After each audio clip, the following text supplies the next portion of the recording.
El domingo pasado comenzamos una clase que se titula ¿Cómo leer la Biblia? Y el propósito que tenemos con esta clase es que usted se pueda familiarizar con la palabra del Señor lo suficiente para que cuando la lea se le haga más fácil. A veces cuando leemos la Biblia se nos hace un poquito difícil porque ¿qué dice y por qué lo está diciendo y qué está sucediendo? Pues la idea de esta clase es que le vamos a dar un vistazo general a la Biblia para que usted pueda entonces estar lo suficientemente familiarizado y así usted pueda entender y estudiar la Biblia mejor. Dijimos el domingo pasado que al final de esta clase, en el último domingo de esta clase, vamos a estar comenzando un tiempo de lectura bíblica. Lo estamos llamando 45 días, 45 semanas en la Biblia. 45 semanas en la Biblia. Y es que vamos a estar todos leyendo la Biblia de Génesis a Apocalipsis en 45 semanas. ¿Ok? Y yo le voy a dar a usted como un diario o una bitácora para que usted pueda marcar lo que está leyendo por día. Ahora, el domingo pasado estuvimos platicando un poquito acerca de qué es la Biblia. Y estuvimos hablando de que la Biblia es una compilación, una biblioteca de libros que tiene diferentes estilos literarios, que hay algunos libros que hablan de historia, de poesía, hay unos libros que son proféticos. Y estuvimos hablando de que el Antiguo Testamento para los judíos se dividía en tres partes. No sé si se recuerda. Y estuvimos hablando que era la ley, los profetas y los escritos. Entonces, y estuvimos hablando, dando detalles acerca de cómo se decía en hebreo y todo eso. Y si a usted le interesa recapitular lo que estudiamos el domingo pasado, usted puede verlo en Facebook, ¿ok? Así que hoy vamos a hablar un poquito más en detalle acerca de la historia de la Biblia. Y yo quiero que usted se fije en esto. Y va a ser bien importante que comience quizás a hacer un poquito de notas de lo siguiente. La Biblia, aunque es una biblioteca de libros, tiene una sola historia.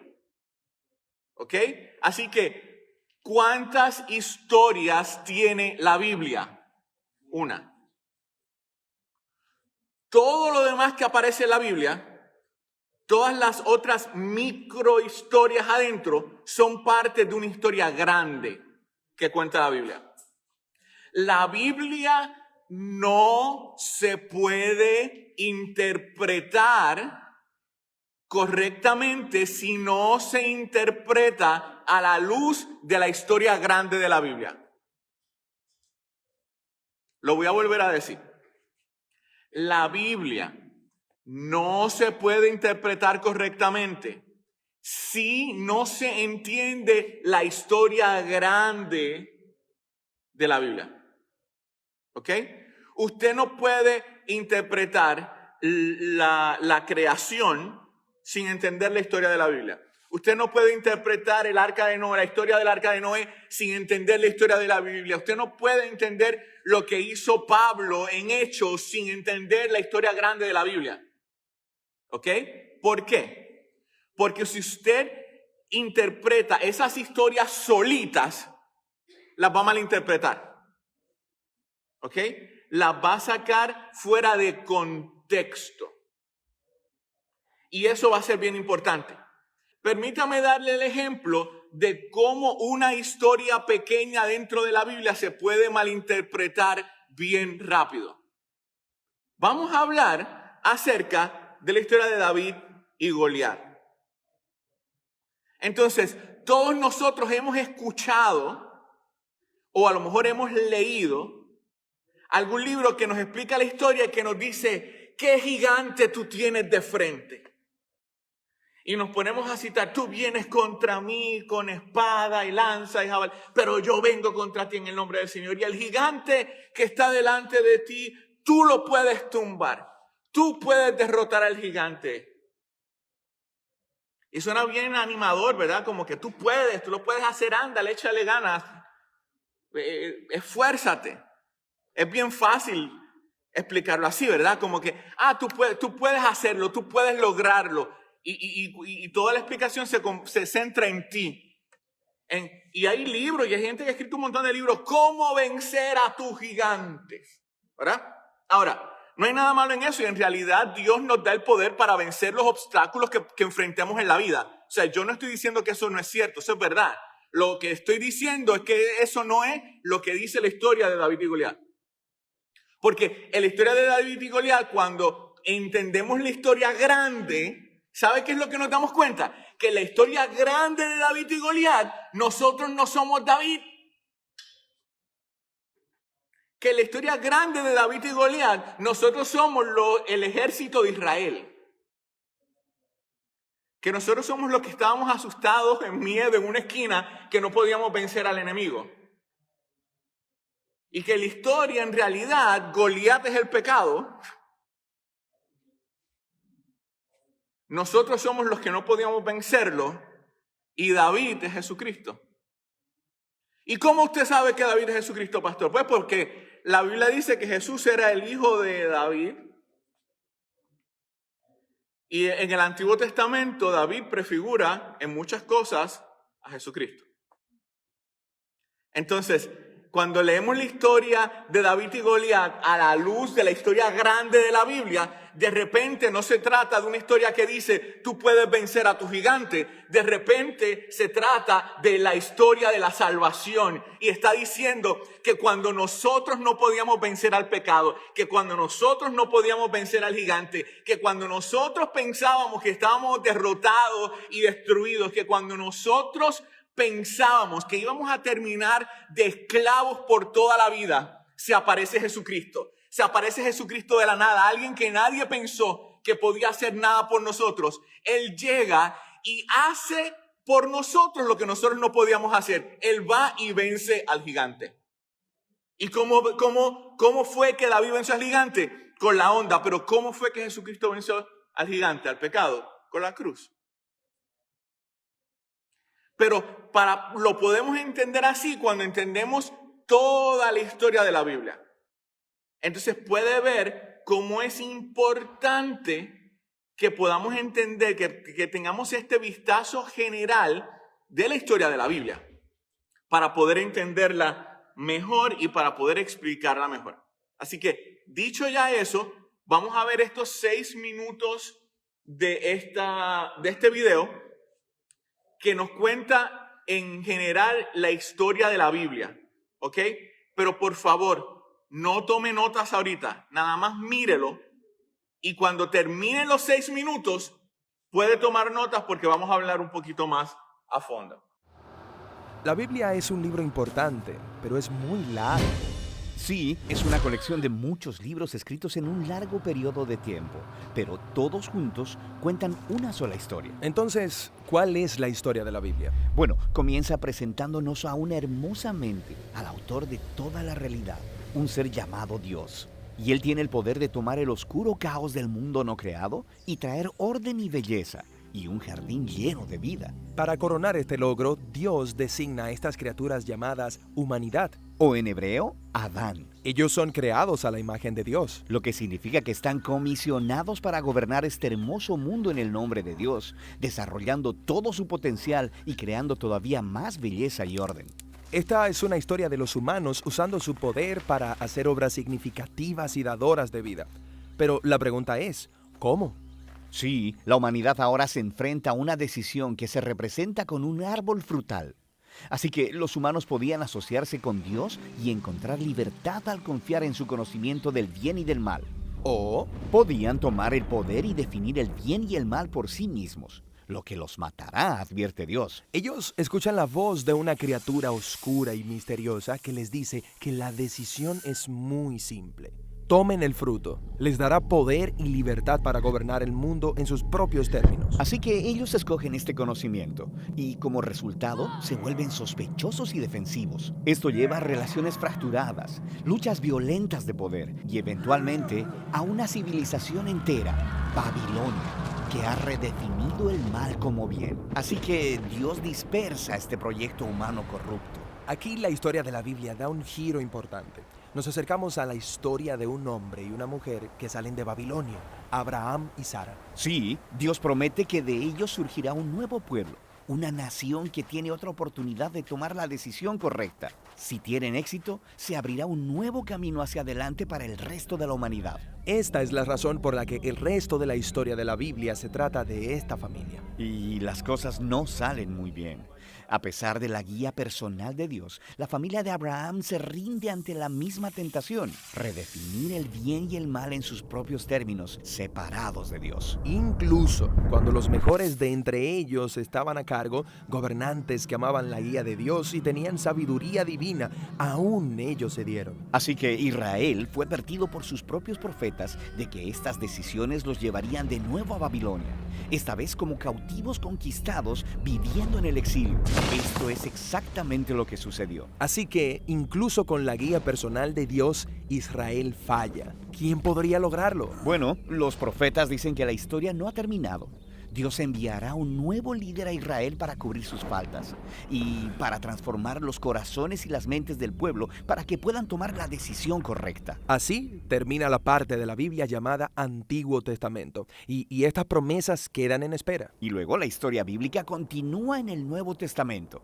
Se nos presenta un hombre que viene del linaje de los reyes de Israel, Jesús de Nazaret.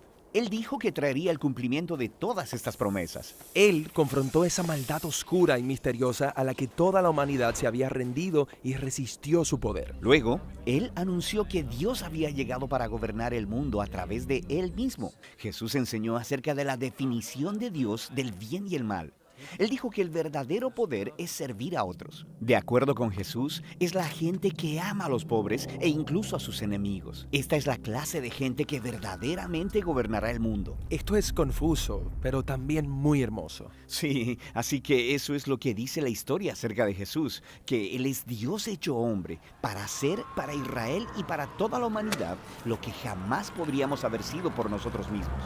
Él vino para tomar las consecuencias de nuestra maldad sobre sí mismo, y su amor sacrificial demostró ser más poderoso que la maldad, incluso más que la muerte misma. Así que ahora la humanidad tiene una nueva decisión. Representada por un nuevo árbol, un madero. Mantenerse en la antigua manera de ser humano o aventurarse en este nuevo camino. Y en esta historia, aquellos que eligen el camino de Jesús se encuentran a sí mismos empoderados por el poder de Dios. Las personas que saben que son amadas y perdonadas por Dios pueden volverse personas que aman y perdonan a otros. El movimiento de Jesús se dispersó rápidamente a través del mundo, formando estas nuevas comunidades, personas que siguen el camino de Jesús. Pero se enfrentan con problemas.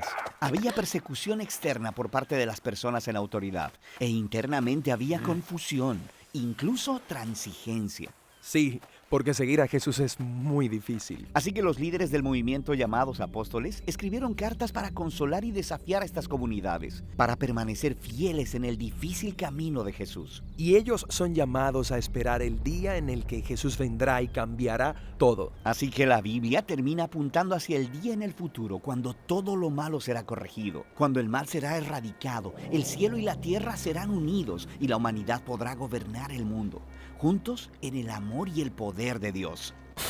Ok, así que esa es la historia de la Biblia. Ella contiene juntos todos estos libros. Lo que es interesante es que cada libro contiene una clase diferente de literatura que contribuye a la historia de manera única. Esto es lo que el siguiente video comenzará a explorar. Quiero que se fije que la historia de la Biblia es una que comienza en Génesis y que comienza de una forma bien particular, que comienza con un árbol y termina con un árbol, y en el medio de la historia hay un árbol, ¿ok? O sea que la historia de la Biblia se le va a hacer más fácil entenderla, y si está agarrando notas, esto lo va a ayudar. La puede entender a través de 3 árboles diferentes, ¿ok? Esto es una forma que yo utilizo para ayudarme a entender la historia y que siento que le va a ayudar. El primer árbol es el árbol del conocimiento del bien y del mal en el jardín del Edén, Dios nos crea para su gloria, nos crea para vivir para siempre, nos crea para que tuviésemos relación con Él, para que pudiésemos interactuar con Él. Ese era el plan y el propósito de Dios. Dios nos creó para que nosotros pudiésemos adorarlo y vivir con Él para siempre. Ese siempre fue el plan.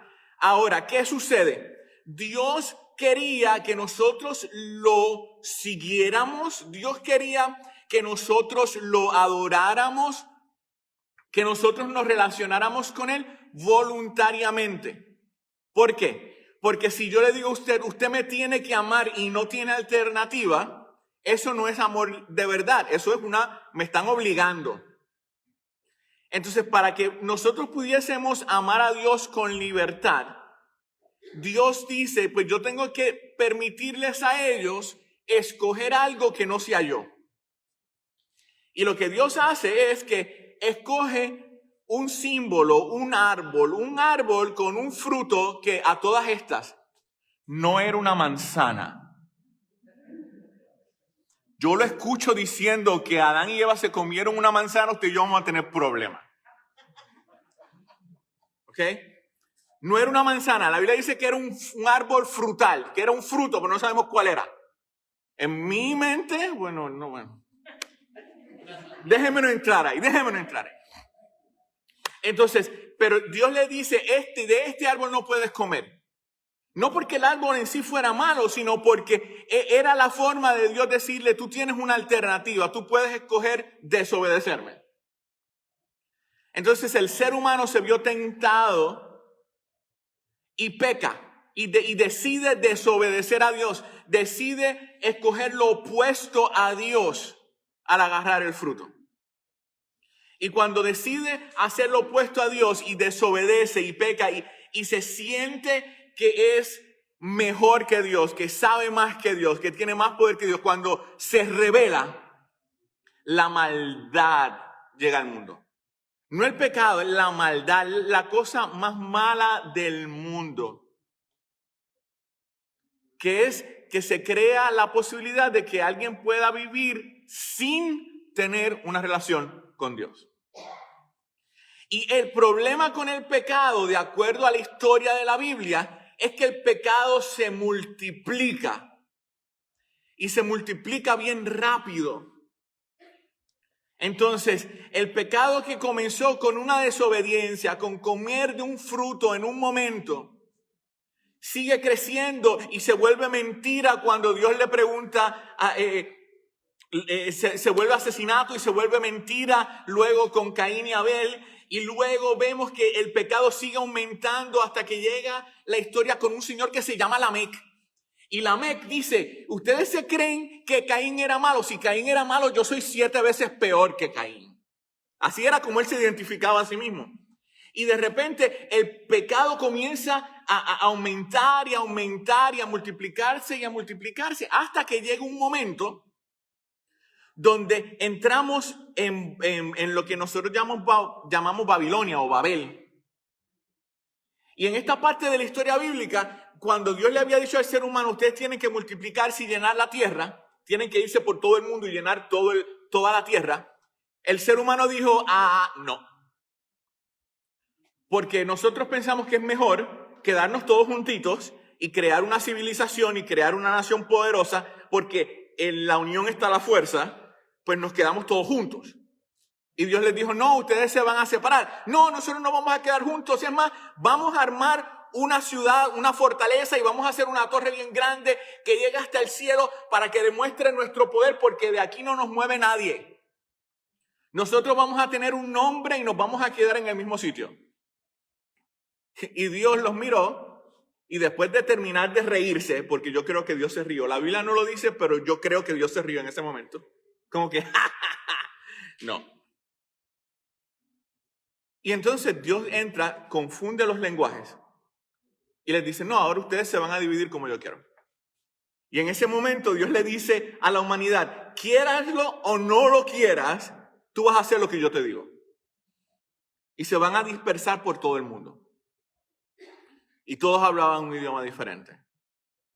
Porque esa era parte del plan de Dios. Pero entonces, Hasta este momento el problema era que el pecado seguía aumentando, que la gente seguía desobedeciendo y que no querían hacer nada por Dios, que no querían obedecer, no querían regarse por toda la tierra, no querían darle la gloria a Dios, no querían someterse a la voluntad de Dios. Y es ahí cuando llega Abraham. Abraham era parte de esta gente. Abraham, incluso el papá y el abuelo de Abraham estuvieron en la Torre de Babel, en el asunto de la Torre de Babel. ¿Qué sucede? Que Dios le dice a Abraham, Abraham, tú tienes una alternativa. Toda esta gente ha escogido negarse a hacer mi voluntad y yo lo obligué. Pero Abraham, yo no te quiero obligar a ti. Yo quiero que tú escojas. Y yo te quiero llevar a un sitio. Yo no te voy a decir a dónde. Pero si tú dejas todo atrás, si tú dejas toda tu familia, tu comodidad, tu seguridad, si tú dejas todo atrás y tú me sigues, Abraham, yo te voy a prometer que yo te voy a dar a ti lo que todo el mundo ha querido. Yo te voy a hacer una nación grande, yo te voy a hacer una nación poderosa. La gente va a recordar tu nombre. Y Abraham decide obedecer a Dios. Y a través de la familia de Abraham comienza un plan para redimir a la humanidad. A través de la familia de Abraham comienza un plan para perdonarnos y reconectarnos otra vez con Dios. Y la historia del Antiguo Testamento narra la historia de la familia de Abraham. Cómo ellos comenzaron a conocer a Dios y cómo ellos tuvieron que comenzar a tomar decisiones una y otra vez. Decisiones de o nos acercamos a Dios o nos alejamos de Dios. Obedecemos a Dios o desobedecemos a Dios. O vivimos para Dios o no vivimos para Dios. Y a través de toda la historia de Israel es el mismo asunto. Porque es una historia. Eso quiere decir que en toda historia del Antiguo Testamento siempre va a haber esa aplicación. Siempre va a haber alguien teniendo que escoger entre seguir a Dios y no seguir a Dios. Entre hacer lo que Dios quiere y no hacer lo que Dios quiere. Y las consecuencias de cada uno. Siempre, en todas las historias. Entonces, dentro de esta historia de la familia de Israel, ¿y sabe por qué decimos Israel? Porque Abraham tuvo un hijo que se llamaba Isaac. Isaac tuvo un hijo, bueno, tuvo dos, pero uno de los hijos de Isaac se llamaba Jacob. Y Jacob un día, dice la Biblia que, bueno, fue una historia bien larga. La cosa es que él termina estando solo, hablado a la orilla de un río, de noche, a oscuras. Él pensaba que su hermano lo iba a matar. Esto puede ser una buena novela de Telemundo, o sea. Él pensaba que el hermano lo iba a matar, él estaba a la orilla del río, estaba de noche, él está bien asustado, se le aparece un ángel de Dios que viene a bendecirlo y Abraham, y Jacob en el susto se levanta de medianoche y comienza a pelear con el ángel. Y en la pelea él le decía, no, bendíceme o yo no dejo de pelear. En otras palabras, asegúrame de que no me vas a matar. Y él sigue peleando y sigue peleando. Entonces al final cuando ya se va a aclarar el día, cuando ya va a salir el sol, viene el ángel y le dice, mira, ¿sabes qué? Para que tú te quedes quieto, yo te voy a tocar el hueso de tu cadera y te vas a quedar cojo. Para que tú sepas que yo te pude haber matado, pero que Dios te dejó vencer. Que Dios te dejó vivo. ¿Ok? Y en ese momento el ángel le dice, y de ahora en adelante tú no te vas a llamar Jacob, que era una palabra hebrea que quería decir engañador, sino que de ahora en adelante te vas a llamar Israel, que quiere decir príncipe del Señor. ¿Ok? Entonces, por eso es que hablamos del pueblo de Israel, porque el pueblo de Israel son los descendientes de Jacob. ¿Me van entendiendo hasta ahí? Entonces, a través de toda la historia de Israel, lo que se nos comienza a contar entonces es cómo Dios se revela a su pueblo y cómo Dios, a través de Israel, va a traer salvación a todo el mundo. Eso fue una promesa que Dios le hizo a Abraham, se la hizo a Isaac, se la hizo a Jacob. Era la promesa de que a través de tu descendiente, todas las familias del mundo iban a ser bendecidas. Y lo que vemos es que a través de toda la historia de Israel, el pueblo de Israel intenta hacer lo bueno, pero como que no le sale. y una y otra vez comienzan a tener errores. Intentan agradar a Dios y entran en lo que yo llamo un ciclo vicioso.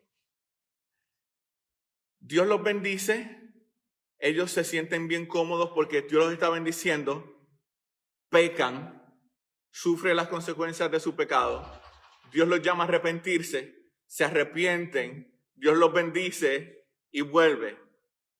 Y están constantemente en este ciclo, en esta rotación de una cosa u otra. En medio de esta historia, de este círculo vicioso, nos encontramos con un montón de personajes. Y a todos estos personajes que nos encontramos en el Antiguo Testamento necesitamos estudiarlos desde la perspectiva de la historia grande, de lo que Dios quiere hacer. No podemos nada más mirarlos individualmente. ¿Ok? Ahora, un ejemplo de esta historia sería Sansón. Sansón, que para nosotros es un personaje que fue malo, porque lo tuvo todo, pero lo perdió todo. Tuvo todo el poder, tuvo todo. ¿Y qué aprendemos de Sansón? Pues normalmente cuando nosotros hablamos de Sansón, pensamos de una forma que yo llamaría moralista, pensando en qué hizo bueno, qué hizo malo. Pues Sansón se deja engañar por Dalila y pues tú tienes que vencer la tentación. Cierto, muy cierto. Pero cuando estudiamos la historia de Sansón desde la perspectiva de la historia completa de la Biblia, ¿usted sabe qué es Sansón? Sansón es el opuesto a Jesucristo. Ahora voy a hablar con todas las personas que tienen de 40 años para arriba. Okay. Usted se recuerda que antes de que hubieran estos teléfonos inteligentes, habían cámaras de 35 milímetros. Que uno tomaba la foto y después tenía que hacerle... ¿Se recuerda? Y que uno tenía que llevar el rollo a revelar, a veces lo enviaba por correo, y cuando le llegaban las fotos a uno después de una semana, la mitad de las fotos no servía porque no se veían bien, pero siempre le daban a uno de regreso como una franjita que le llamaban el negativo. ¿Se recuerda? Y ese negativo, si uno se lo miraba así de cerquito, uno podía mirar la foto. Pero no se veía bien, era como que el opuesto a la foto. Uno la podía reconocer porque era parecido, pero no era igual. ¿Se recuerda? Ok, entonces, Sansón en el Antiguo Testamento es el negativo de Jesucristo en el Nuevo Testamento. Permítame explicárselo. Y con esto voy a terminar y vamos a seguir el próximo domingo. Vamos a analizar Sansón. Sansón, la Biblia dice que nació por un milagro, que Dios anunció que Sansón iba a nacer, que se lo anunció a su mamá y a su papá, que Sansón nace con un milagro. Jesús nació por un milagro, anunciado por Dios también. Que Sansón, dice la Biblia, que fue escogido por Dios, que le fue dado poder para traer libertad al pueblo de Israel que estaba sufriendo porque habían enemigos alrededor que los estaban atacando. Jesús viene al mundo y nace y le es dado poder para ayudarnos a vencer al enemigo. ¿Cuál fue el problema con Sansón? Que Sansón decide utilizar su poder para beneficiarse a él mismo. Y todo lo que Sansón hace con el poder que Dios le dio fue utilizar ese poder para beneficiarse a él mismo. Para satisfacer sus deseos sexuales, para satisfacer sus deseos de hambre, para ganarle a la gente, para divertirse, pensando en él nada más. Y Sansón muere salvando al pueblo, pero se queda muerto. Jesús utiliza su poder no para satisfacer sus deseos personales, sino para salvarnos a nosotros. Jesús utiliza su poder no para beneficiarse a él, sino para beneficiarnos a nosotros. Él vive su vida no pensando en él mismo, sino pensando en nosotros. y muere para salvarnos, pero no se queda muerto, resucita al tercer día. Entonces, cuando nosotros miramos a Sansón, no podemos mirarlo nada más desde el punto de vista moralista de que tienes que decirle no a la tentación. Hay que decirle no a la tentación. Eso no es lo que estoy diciendo. Lo que estoy diciendo es que Sansón nos recuerda que aún el hombre más fuerte de entre nosotros, aún el hombre más capaz de entre nosotros, no nos podía traer la salvación. Que solamente la salvación puede ser encontrada en Jesucristo. Que lo mejor de nosotros, que el más fuerte de nosotros, después vamos a ver en el rey Salomón, el más inteligente de nosotros, el gobernante más poderoso de nosotros como el rey David. Ninguno pudo traernos la salvación. Ninguno, porque todos pecaron. Entonces, toda la historia del Antiguo Testamento repite una y otra vez este concepto. Hasta que los profetas dicen, pero va a llegar uno.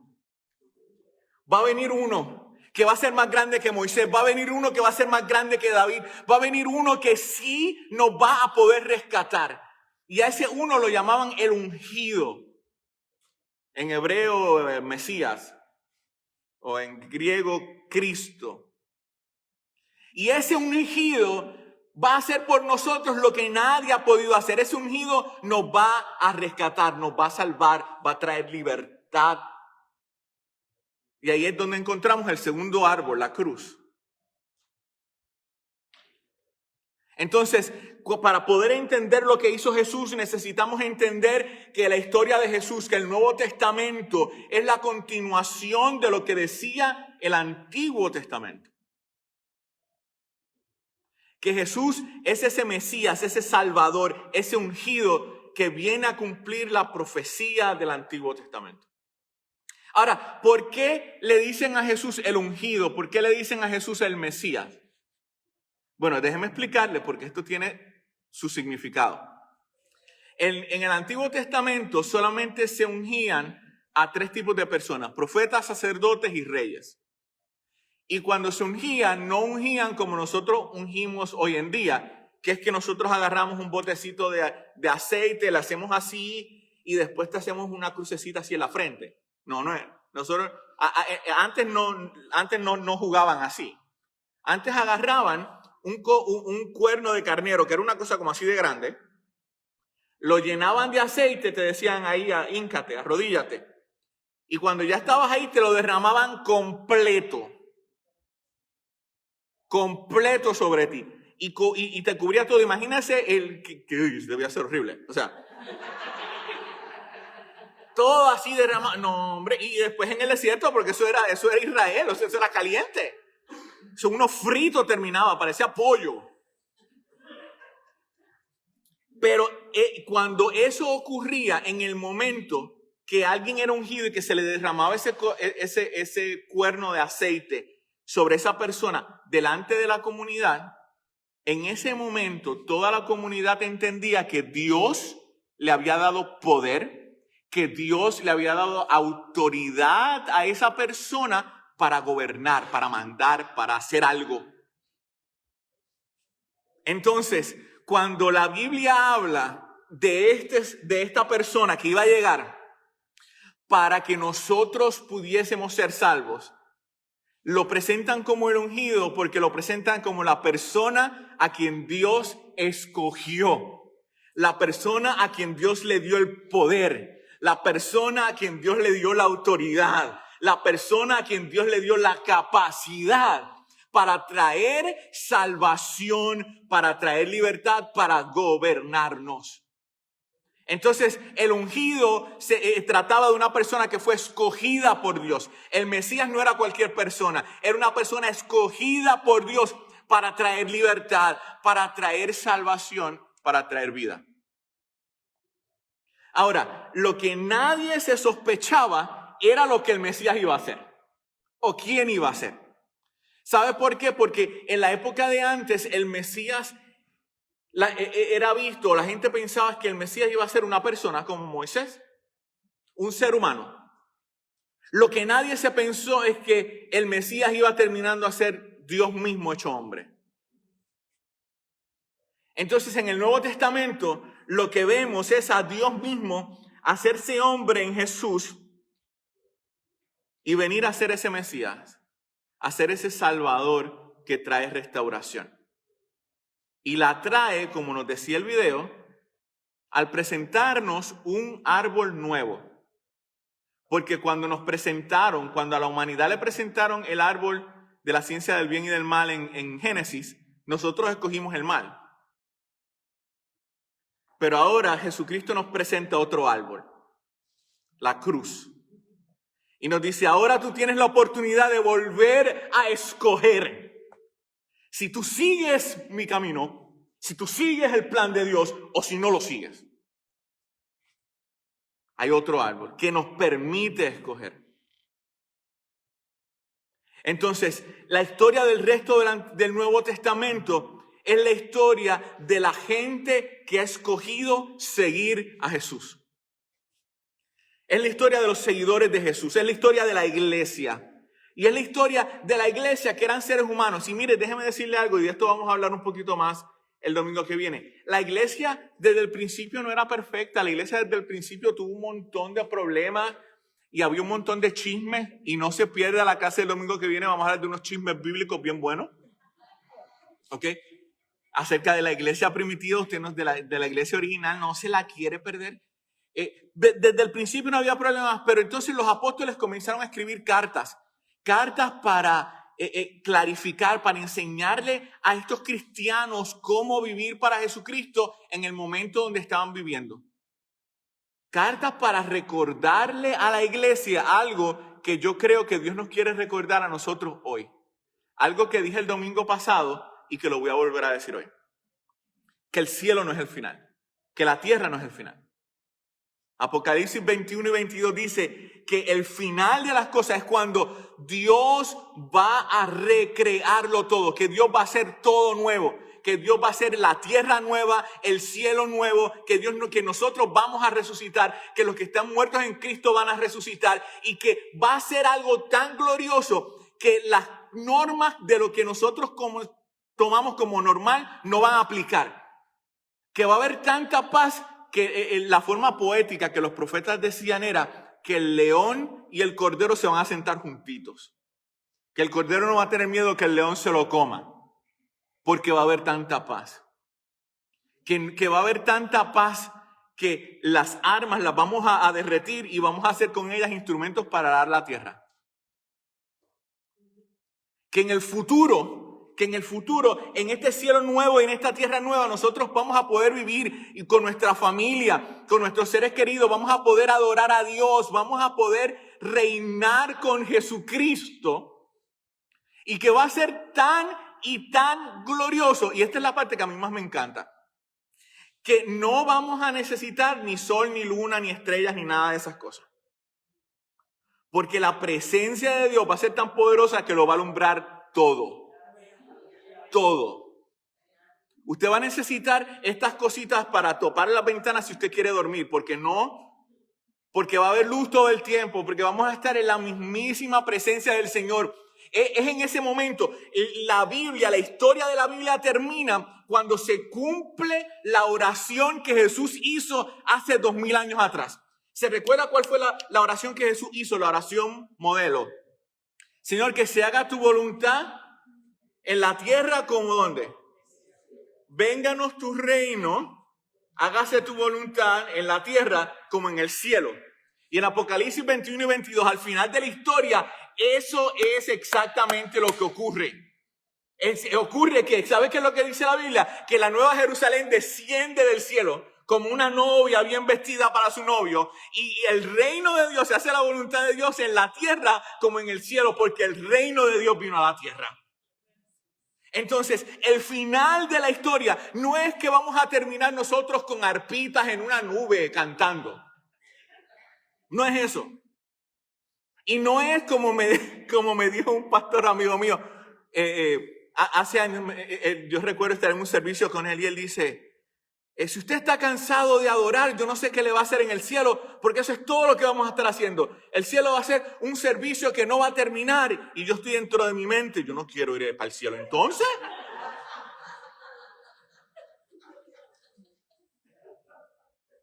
¿cómo va a ser? No, porque es que el cielo es ese lugar de espera en lo que Jesucristo regresa por su iglesia. Pero el lugar donde terminamos, según la Biblia, la historia termina con nosotros reinando con Jesucristo en el cielo nuevo y en la tierra nueva. Y la historia termina con un tercer árbol. Porque dice que en este cielo nuevo y en la tierra nueva hay otro árbol, hay un tercer árbol que es tan poderoso que el árbol trae sanidad a las naciones.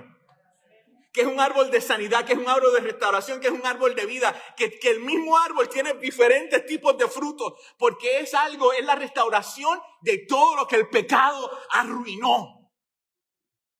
Entonces no podemos leer la Biblia sin tomar en cuenta que Dios gana al final. No podemos predicar la Biblia sin tomar en cuenta que Dios gana al final.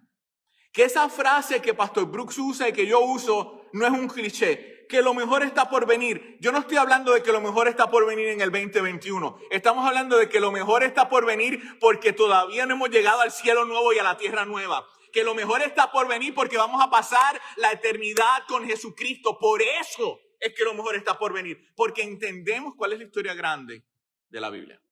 Ahora, el domingo que viene vamos a hablar de 2 o 3 chismes. Vamos a hablar de 2 o 3 situaciones que estaban ocurriendo en la iglesia y cómo el Antiguo Testamento y el Nuevo Testamento se combinan. Se combinan para contar esta misma historia y vamos a mirar cómo podemos explicar esta historia un poquito en más detalle. Así que Dios les bendiga, Dios les guarde. Permítame hacer una oración por ustedes. Señor, gracias por tu palabra. Gracias por esta hermosa historia de amor. Gracias por tu revelación a nosotros. Gracias, Señor, porque cuando nosotros la regamos, cuando nosotros cometimos el error de alejarnos de ti, tu amor fue tan grande que tú planificaste toda esta historia de salvación, todo este plan de salvación, para restaurarnos y para que nosotros pudiésemos tener una relación nuevamente contigo. Gracias, Padre, por Jesús. Y te pedimos, Señor, que tú nos ayudes a familiarizarnos tanto con la historia de la salvación, con la historia de la Biblia, que la podamos poner por práctica y que la podamos utilizar para entender lo que estamos leyendo en la Biblia. Bendice a cada uno de mis hermanos en el nombre de Jesús. Amén. Amén. Dios les bendiga.